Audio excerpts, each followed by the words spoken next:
And tonight, a local connection to former President Bush. 41 Action News reporter Mackenzie Nelson joins us. And Mackenzie, you talked to a former Secret Service agent to George H.W. Bush. Ray, that's right. Today I spoke with Maury Shear. He spent 2 years protecting George H.W. Bush during his presidency. After his time spent in the Secret Service, he was then appointed to U.S. Marshal here in the Metro. Now, while he couldn't tell me much about his time with President George H.W. Bush, he did reminisce on some of those moments he spent with Bush 41. Maury Shear is no stranger to the job. I was a Secret Service agent for 28 years.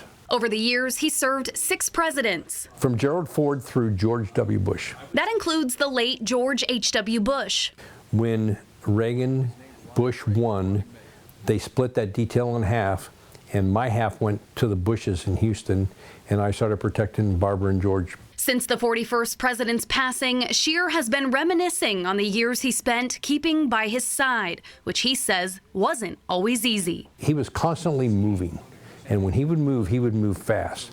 And if you were working right ahead of him in the perimeter around him, and you were right ahead of him, you had to be careful if you slowed down because he'd run you right over. Shear says that same energy went into his golf game. They say he played golf almost like you play hockey. He hit the ball and the ball's almost still moving, and he's just constantly moving. A moment Shear will never forget.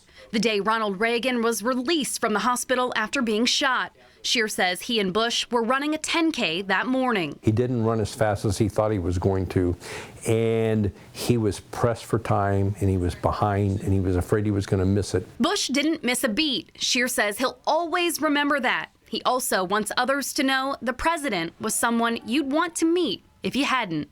The main thing I think people should know about George H.W. Bush is he's one of the most decent guys I'd ever been around.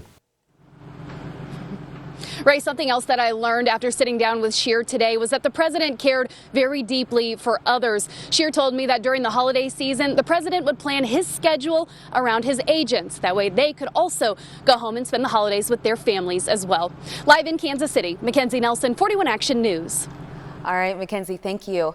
Former President Bush will be buried at his presidential library in College Station, Texas. Before that, he'll have a memorial at the same Houston church where his wife Barbara was memorialized earlier this year.